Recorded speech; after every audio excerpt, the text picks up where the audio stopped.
Fala pessoal, dando continuidade aí ao assunto gênese, manejo, preparo e fertilização do solo para a produção de hortaliças, nós vamos agora para a parte 3 desse importante assunto. Essa é a última parte, né, desse assunto e nós vamos ver como subtópicos aqui a fertilização do solo. Vamos conversar também um pouquinho sobre sistemas de classificação de essencialidade de nutrientes. Vamos ver que existem dois sistemas desses. Um que é o mais utilizado, né, que separa por macro e micronutrientes, pela quantidade que a planta absorve, que a planta necessita. Vamos ver que existe um outro também, o bioquímico, que ele é o mais interessante, né, o sistema de classificação mais interessante, porque ele aponta onde o elemento mineral ele vai ser utilizado. Então, vamos conversar um pouquinho mais à frente. Vamos também falar um pouquinho sobre os adubos ou fertilizantes. Vamos ver, por exemplo, que há determinados tipos de materiais que nós chamamos de fertilizantes e que eles têm mais um papel de condicionador e melhorador do solo do que propriamente de fertilizar, né, de repor nutrientes no solo. E para finalizar, nós vamos conversar um pouquinho sobre semeadura direta ou transplantio de mudas, né, que é uma etapa muito importante para a produção de hortaliças. Então vamos lá, fertilização do solo. O que é fertilização do solo? A fertilização do solo ela significa a reposição de nutrientes no solo. E o foco principal dessa reposição dos nutrientes é alcançar produtividades e produtos de boa qualidade no momento, né, da colheita. Então, nós vemos aqui a fase sólida do solo, que é a responsável pela disponibilização de elementos minerais que serão absorvidos pelo sistema radicular das plantas.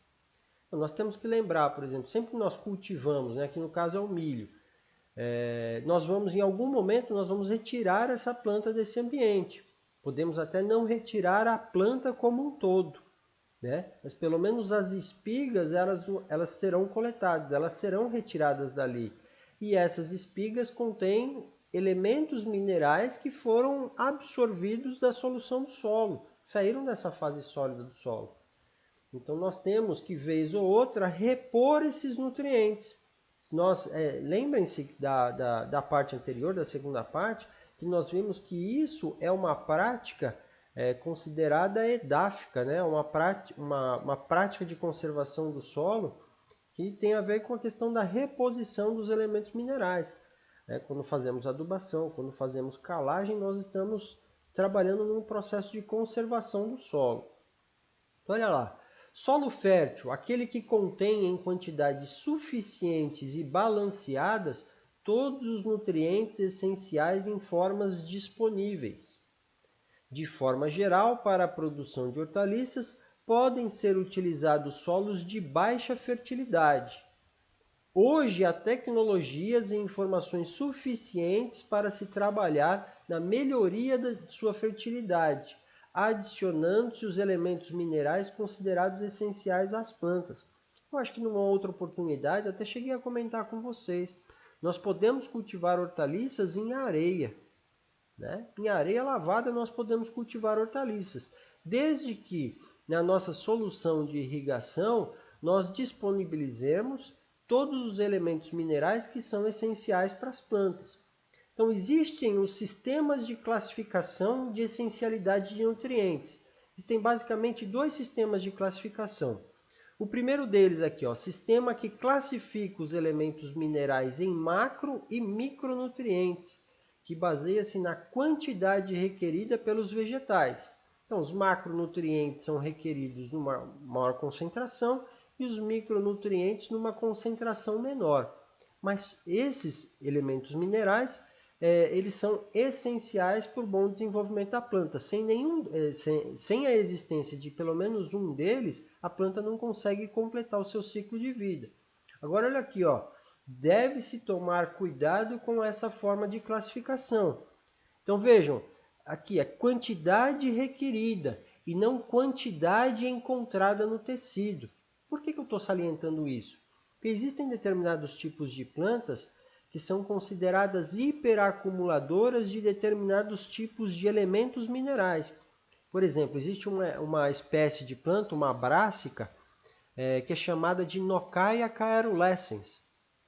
Então, essa espécie de planta, ela absorve em uma concentração muito alta elementos minerais do tipo do cádmio, por exemplo, que é um metal pesado, que não é essencial para as plantas. Então, quando a gente às vezes faz uma análise da concentração de elementos minerais nas plantas, nessa planta em especial, nós vamos ver lá que às vezes ela pode ter uma concentração muito elevada de cádmio, né? Às vezes uma concentração da ordem aí do que se encontra para os macronutrientes, daqueles nutrientes que são mais exigidos para o crescimento e desenvolvimento das plantas.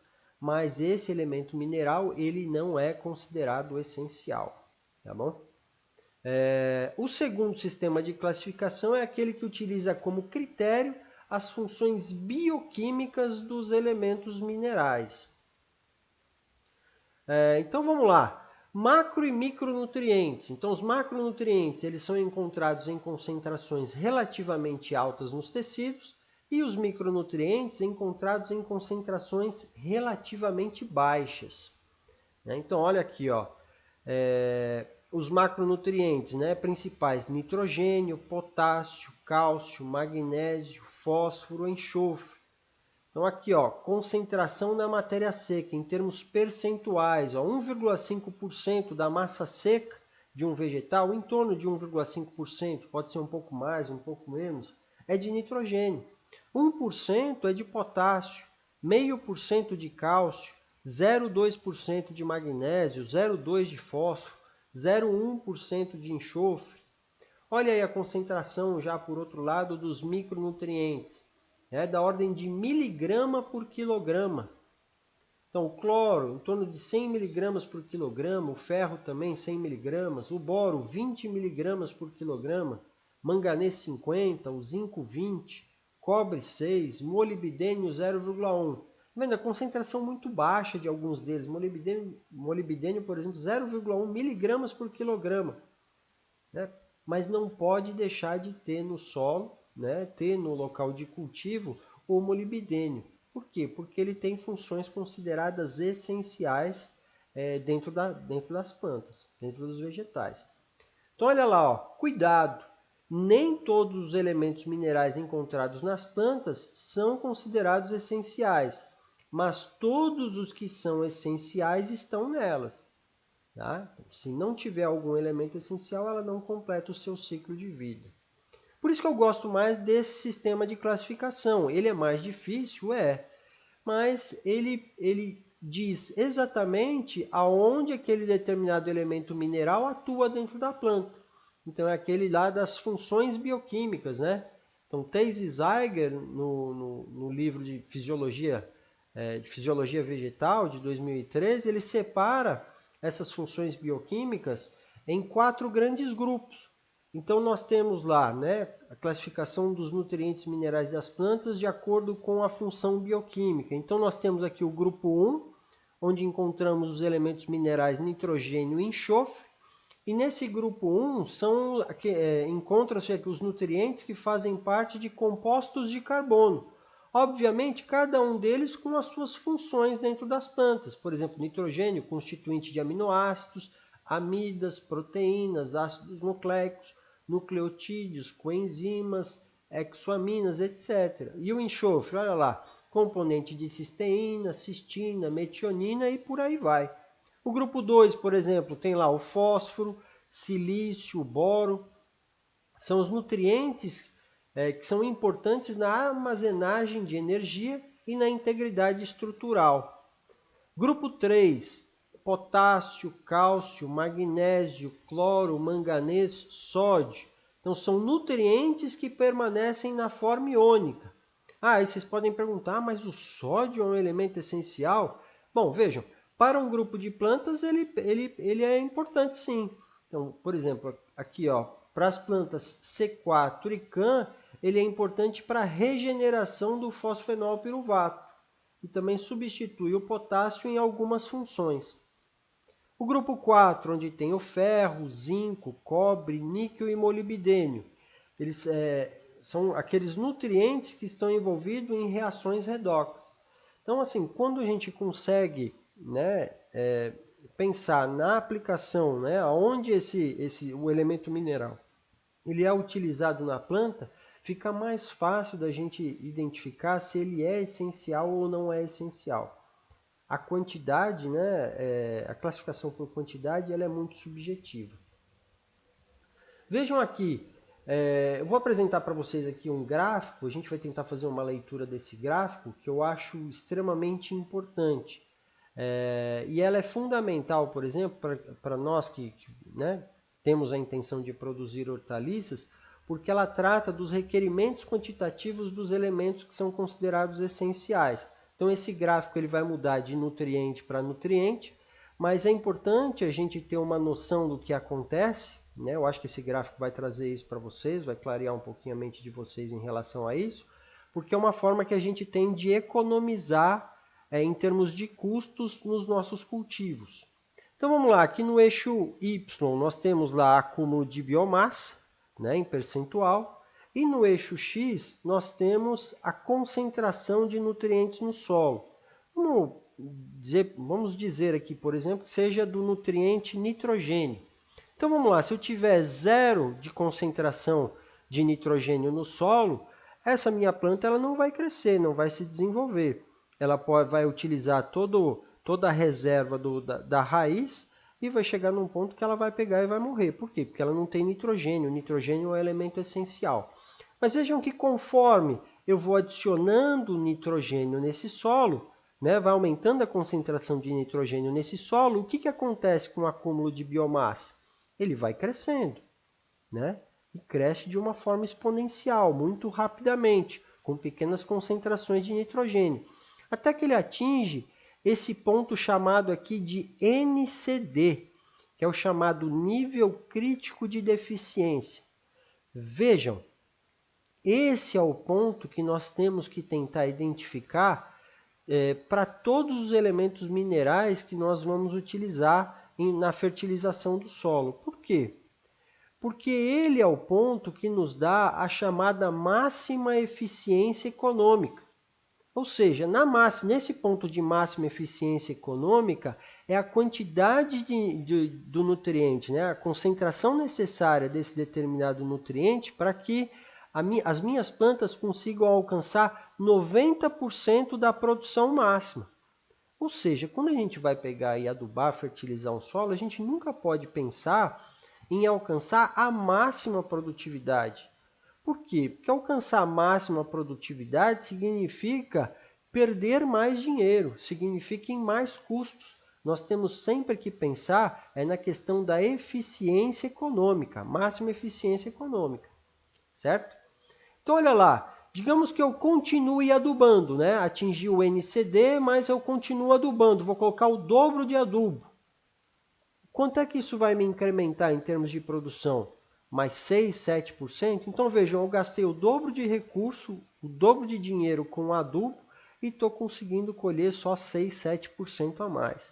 Isso não é interessante economicamente. Se eu continuar adubando, né?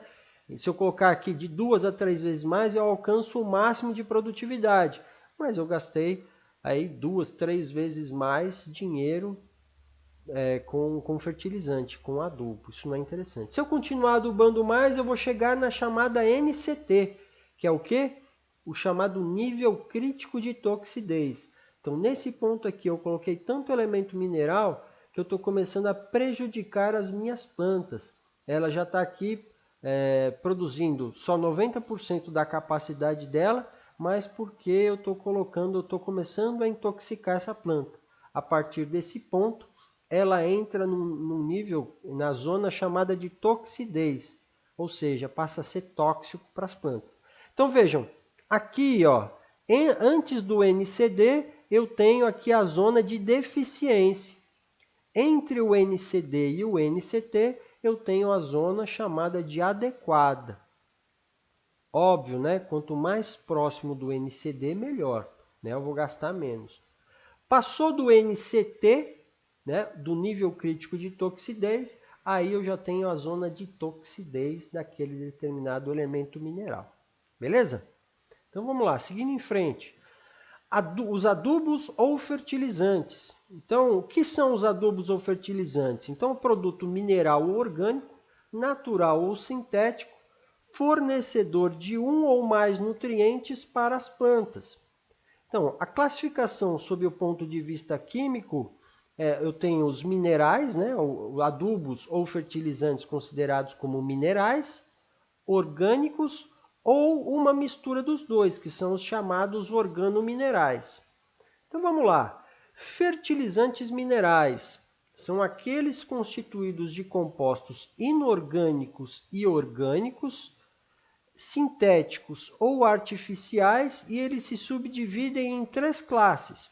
Então tem os fertilizantes minerais simples, que são constituídos por um composto químico contendo um ou mais nutrientes para as plantas, por exemplo, a ureia.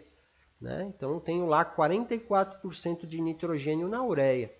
O cloreto de potássio, eu tenho 58% do K2O no cloreto de potássio. Os fertilizantes minerais mistos ou misturas de fertilizantes. Né? Então, eles são resultantes da mistura de 2 ou mais fertilizantes simples. Então, 4, 14 e 8 é um exemplo. Né? Então, eu tenho 4% lá de nitrogênio, 14% do P2O5, 8% do K2O.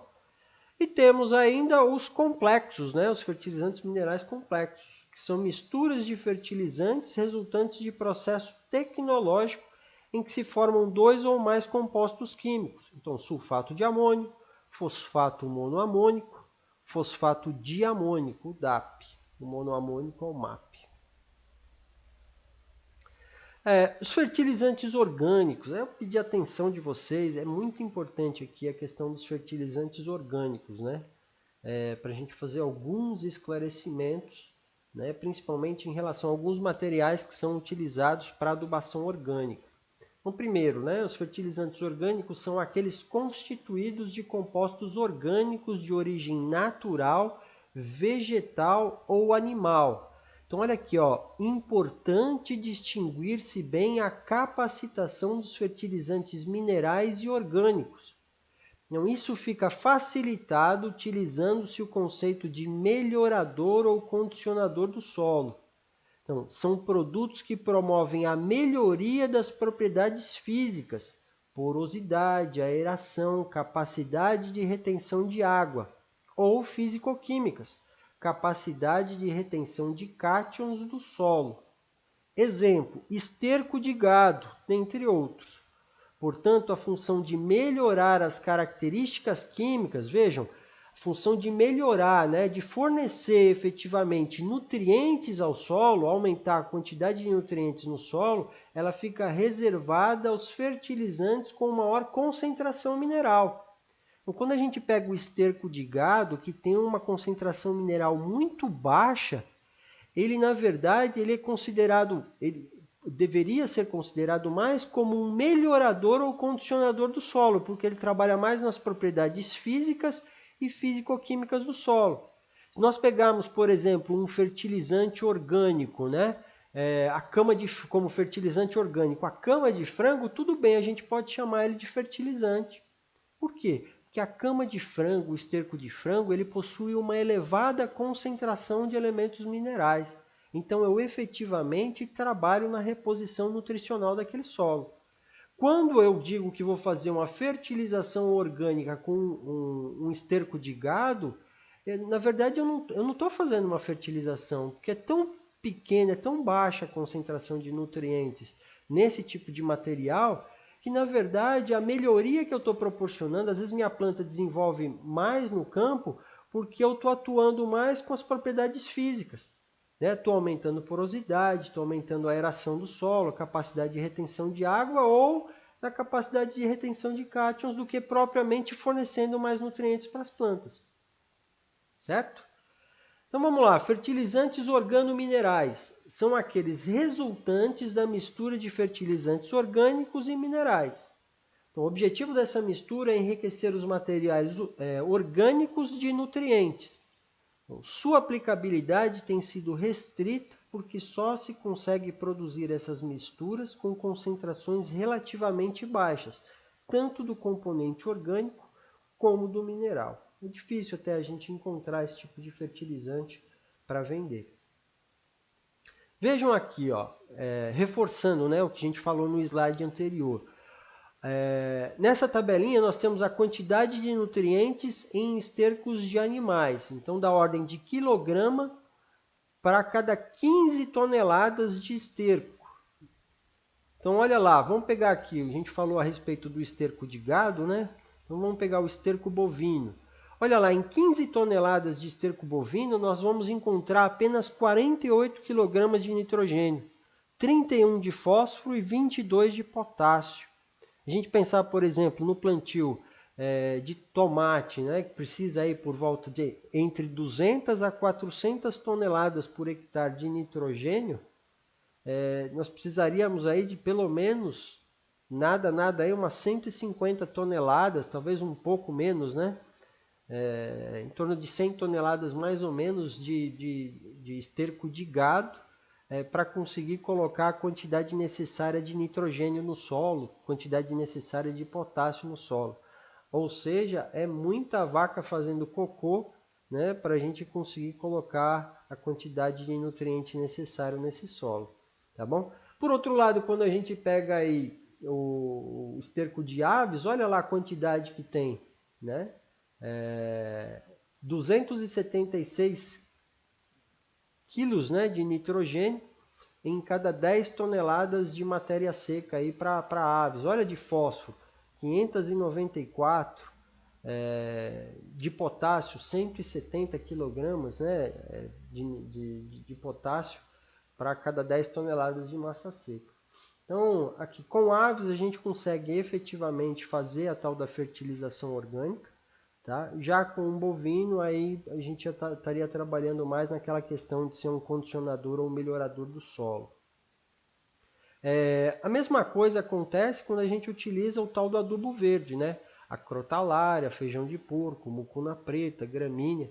Né? A gente vê que a concentração, né, o percentual dos nutrientes por massa seca é muito pequena. Então, obviamente que contribui, ajuda na melhoria da qualidade do solo, né? Aumenta a questão de matéria orgânica, né? Porque esse material vai ser incorporado ao solo, mas eles atuam muito mais num processo de melhoramento, condicionamento do solo, do que efetivamente, né, na reposição de nutrientes para o desenvolvimento das plantas. Essa outra tabela aqui, ela traz informações similares ao que a gente viu no slide anterior, mas eu gostaria de destacar aqui dois materiais que eu considero importantes e que têm sido muito estudados ultimamente, principalmente pesquisas, né, têm sido feitas com hortaliças com a utilização desses materiais, que é o composto de lixo e o lodo de esgoto. E eu gostaria de destacar aqui principalmente esses elementos minerais aqui no fim, ó, cádmio e chumbo.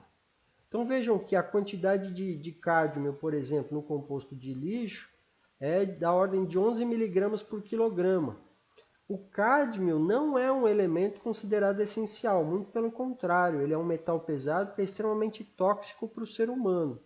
Né? O ser humano ele até tolera uma determinada faixa, mas ele é acumulativo dentro do organismo.